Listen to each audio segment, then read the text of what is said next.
নিষিদ্ধ সংগঠন ছাত্রলীগে জড়িত থাকার অভিযোগে ঢাকা বিশ্ববিদ্যালয়ের শিক্ষার্থী রাহিদ খান পাভেলকে মারধরের ঘটনায় এফআইআর প্রত্যাহার কেন অবৈধ নয় তা জানতে রুল জারি করেছেন হাইকোর্ট। এক রিটের আবেদনে বিচারপতি বিশ্বদেব চক্রবর্তীর হাইকোর্ট বেঞ্চ এই রুল দেন। ৮ মার্চ রাত ৩টার পরে ঢাকা বিশ্ববিদ্যালয় ক্যাম্পাসে এই ঘটনা ঘটে। মারধরের পর পাভেলকে শাহবাগ থানায় রেখে আসা হয়। পরে পাভেলের মা শাহবাগ থানায় দায়ের করা এজাহারটির প্রত্যাহার করেন ১০ মার্চ। পাভেল অভিযোগ করেন বৈষম্য বিরোধী ছাত্র আন্দোলনের নেতারা তাকে মারধর করেছিলেন। রাহিদ খান পাভেল ঢাকা বিশ্ববিদ্যালয়ের দর্শন বিভাগের শিক্ষার্থী। রাহাত খান পাভেল ভাষণ নিয়ে তার ফেসবুক একটা স্ট্যাটাস দেয়।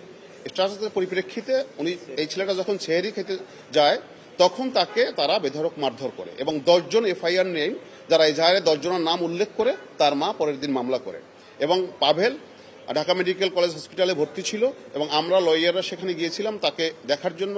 তারপরে আমরা সেখান থেকে তার মাকে এবং তাকে আমরা কথা দিয়ে আসছি যে আমরা এর ব্যাপারে আইনগতভাবে আমরা পদক্ষেপ নিব।